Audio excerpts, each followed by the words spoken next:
Welcome to Creating a Homeschool You Don't Need to Recover From.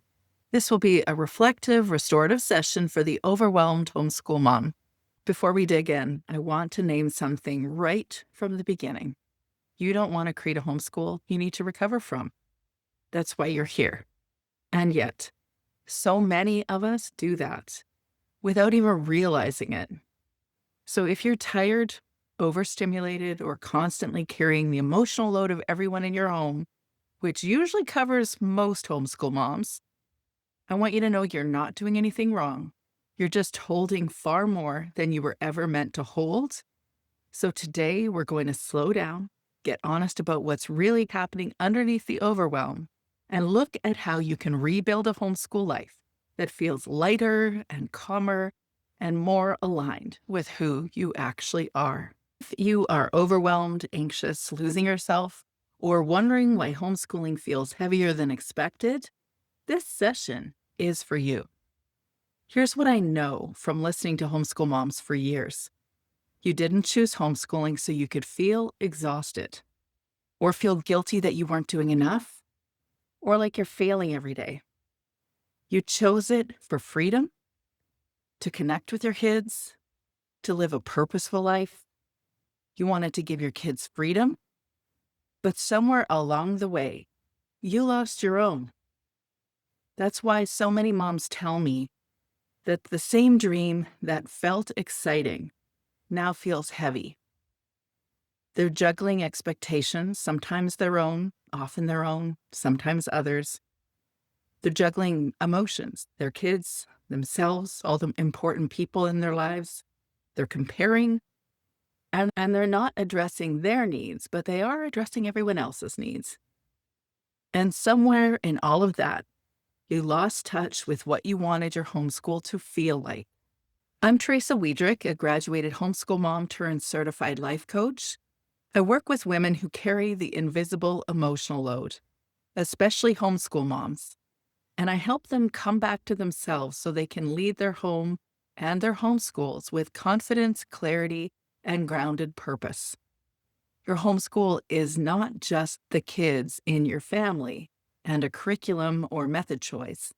It is an emotional ecosystem, and you are at the center. Your homeschool works only as well as you feel on the inside. You are the most important curriculum. By my year 3 or 4 of homeschooling, my beautiful dream got swallowed up by my perfectionistic tendencies, by people-pleasing energy, and the old narratives that I didn't have a language for yet. I was trying to recreate a private school at home because I thought I could do it. I was not noticing my own energy deficiencies. I wasn't seeing the kids right in front of me, and I wasn't understanding why I felt so overwhelmed all the time. I was driven by invisible pressures to be the ideal mom, to get it right, to never disappoint, to prove myself. Everything shifted for me with a small moment. I'll call it a 1% pivot, when I allowed myself to let go of my version of what I thought perfect should be and start paying attention to what actually worked for us as a whole.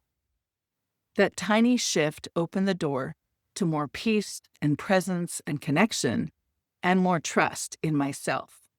And little by little, 1% pivot at a time, our homeschool family changed because I changed. I began to realize I was the most important part of my kids' curriculum. When I lived aligned and intentionally, they learned to do the same. Now, as a certified life coach, I help other homeschool moms make their own 1% shifts, away from overwhelm and self-abandonment and toward grounded confidence, emotional safety, and a homeschool life that actually feels good on the inside. Because small shifts change everything. And you deserve a homeschool you don't have to recover from. My aha moment came when I realized that the freedom that I wanted for my kids was really freedom I wanted for me as well, but that freedom had to start with me. There was a moment in my 3rd or 4th year, it was a January or a February in a slump month in Fort St. John, British Columbia. We had been doing a locum there. My husband was doing a locum there. We didn't know the community very well. We weren't connected in. I didn't know a lot of homeschool families there, but we were traveling. There was a season of about 7 years that we traveled a lot in our homeschool years.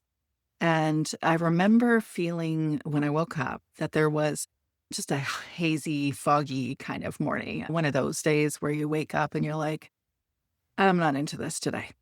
It could have been PMS. Maybe there was an argument between my husband and I the day before. Maybe I just slept badly. I hadn't been sleeping through the night consistently for a good long time at that point. I don't know what it was, but I just woke up feeling off. I noticed there was a cold cup of coffee on my bedside table with a ring underneath. Clearly, one of the kids brought me something to hopefully wake me up. It didn't. Then I could hear clamor, clatter, frustration in the other room. There were kids fighting over something. And I just remember thinking, oh, I'm so not into this today. I can't do this. I go into the kitchen. I see that they're arguing over the spatula. Who's going to flip the pancakes? There's droplets of pancake batter around the floor and the counter. And I just felt agitated inside. I wanted to just make it stop before I even had a cup of coffee inside me.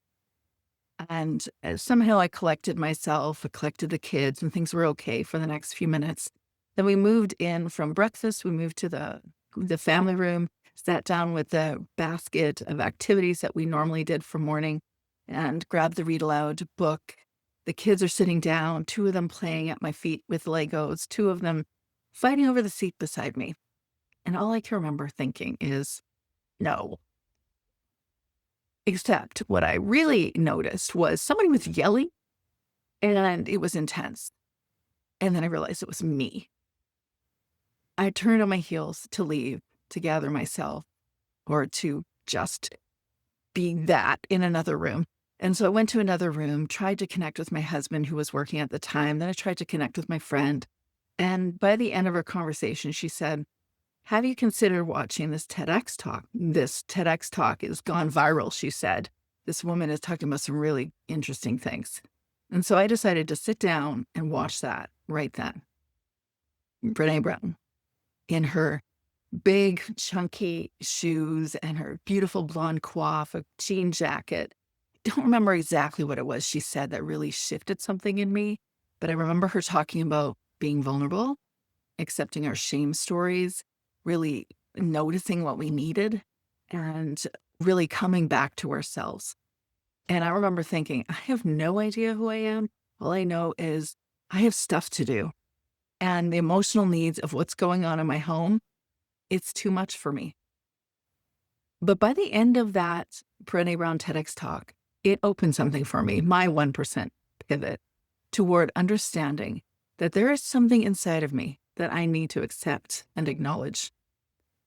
I need to let go of me trying to always do things perfectly, do everything for everyone around me. I needed to release the need to do what we were doing right. I needed to create a space to actually see my kids and myself. I started to understand that if I was the most important part of my kids' curriculum, well, then we had work to do. When I learned I needed to live on purpose, I watched them do the same. That 1% pivot shifted things, and our homeschool life began to shift toward more life-giving energy instead of a depleting energy. I began to heal old wounds, build genuine connections, and begin to thrive, return to myself again, not just as a mom, not just as my kids' learning facilitator, but as a woman. Now I help women trade overwhelm for clarity and confidence because when you feel grounded, your homeschool will thrive too. I want to use this time to help you get clear about why it feels like your homeschool isn't working, what's really going on underneath it all, and where you want to go forward, your next step. You know you're in the right place today if you're ready to stop running on empty. You've been pouring into your kids, your home, everyone else, maybe including you last. Today is going to be your chance to pause and reflect. Give yourself permission to grow first. You know you're in the right place if you want practical strategies that actually work. This isn't theory or just discussion. My chat here is built on real life experience, mine and hundreds of other homeschool moms. that I've walked alongside have built a tested framework and tools that you can start using today. You know you're in the right place because you're committed to creating a homeschool that feels aligned with your life. You didn't start homeschooling to feel stressed or to second guess yourself daily or to lose your sense of self. Today, you'll begin shaping a homeschool that works for you and your family. You're not struggling because you picked the wrong curriculum or you haven't found the right routine. I know many women think that's what they need. They just need to figure those parts out. And you're not struggling because you don't have the perfect partner or the perfect children or the perfect homeschool co-op or forest school or community. You're struggling often because you're carrying too much. Homeschooling did not create your overwhelm. It revealed it. Homeschooling is simply a place where your emotional capacity, your boundaries, your people-pleasing tendencies, and your identity wounds get magnified. If I leave you with anything today, it's these three things.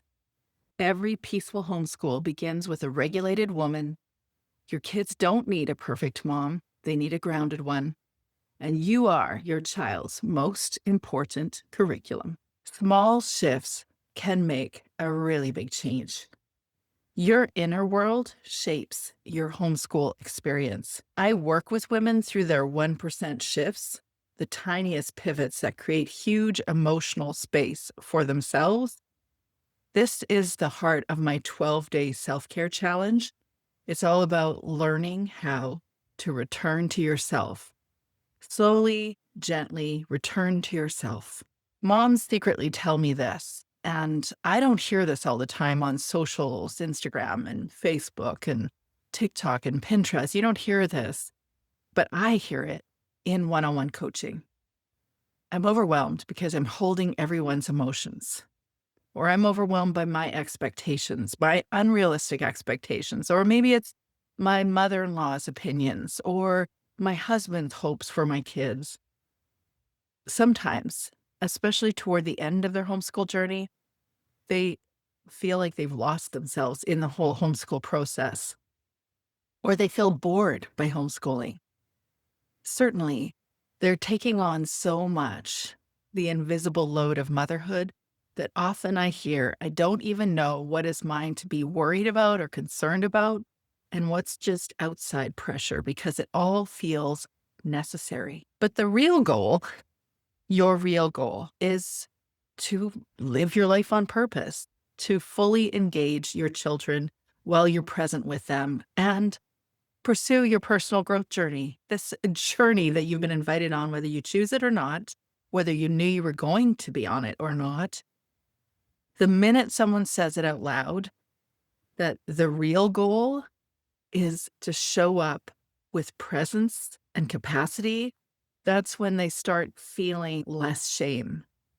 Because shame arises when we don't show up perfectly, when we don't do everything right. And the minute someone says it out loud, the moment that these moms share what's really going on for them, when they declare whatever that is out loud, shame begins to dissolve. They feel more present and capable of addressing the challenges right in front of them. They see it honestly. It's not bigger than it is. Maybe it's big, but it is what it is.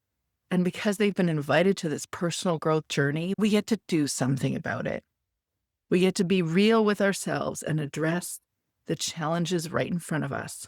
Because we want a homeschool rhythm that feels regulated and connected. We want it to be long-term sustainable and genuinely reflect you and the kids within your home. Where in your homeschool life do you feel stretched, thin? Where are you actually carrying too much? Can you put word to it? Where do you say yes when you want to say no? Where do you perform the good homeschool mom? Where do you abandon your needs? Where do you say, this is just a season, I will get to me later? Maybe you want to grab a journal, jot it down, because this is your first breadcrumb that shows you what is waiting for you. You are invited to your personal growth journey, and it begins here. You likely want to know what is beneath the overwhelm. Well, you're always invited to have a free conversation with me to learn what really are the roots of your specific overwhelm. But here's what I often see: it's too few boundaries, too much invisible labor, chronic self doubt, people pleasing tendencies, emotional exhaustion, being the regulator for everyone else's emotions, and certainly losing your sense of self outside who you are as a homeschool mom. I think homeschooling really acts as a mirror for us. It reveals to us what our needs are, what our expectations are, where we're not addressing our needs and our expectations in a realistic way. Homeschooling is a mirror, not the problem itself. The real work isn't organizing your homeschool. It's actually organizing your inner world. I'll let that sit. The real work isn't organizing your homeschool. It's doing and organizing your inner world. The biggest obstacle is believing that your needs come last.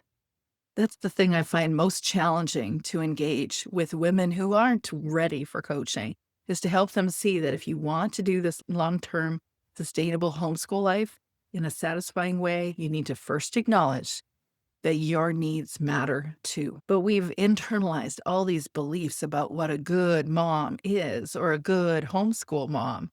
And we don't want to be seen otherwise. And frankly, we want to do all the things. We want to give our kids all the opportunities to be who they're meant to be, to learn all the things they need to learn so they can live their purposeful lives. But when we don't put firm boundaries into our life, when we don't honor our emotional capacity or honor our energy availability, then really we are setting ourselves up for frustration. Unless we're demigods, like miniature gods on earth, as mothers, we are not capable to living this life without addressing our own needs. So if you're ready to bring more calm and clarity into your homeschool mom life, this work begins inside you. Who are you trying to impress? Is it your partner? Is it other moms? Maybe it's a mother or an in-law.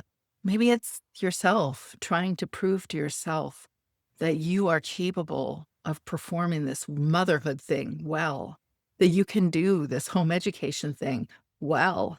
This is where women realize they are performing motherhood. They're not living motherhood. You know what you feel. You know what you need. You honor your limits. You stop abandoning yourself. You make decisions from clarity, not pressure. When you lead yourself, when you do the work of leading your own life, when there is inner leadership, there's a calm home and connected kids. The real work you need to do to create that internal leadership so you can lead yourself and your family, you need to know what you feel. You need to know what you need. You need to honor your limits, stop abandoning yourself, make decisions from clarity, not external or even internal pressure. In the summer of 2004, I began to recognize that I wasn't leading my life. I was addressing the needs around me. I was trying to make sure everybody was happy around me. I was people pleasing. I didn't recognize at the time that the conflict patterns that I had with my husband were mirroring my parents. There was an attachment disconnect. There were conflict patterns that weren't healthy. I knew that. But what I didn't get was that I wasn't internally leading my life. I needed to make choices that were intentional. I needed to make choices that were different. I needed to honor myself as a person, a human with needs and desires, that I needed to address my emotional capacity. I needed to address the relational challenges and my emotional regulation challenges. I determined that I needed to lead my life on purpose. So what do you want your life to feel like? Not what it should look like, but feel like in your home, in your body.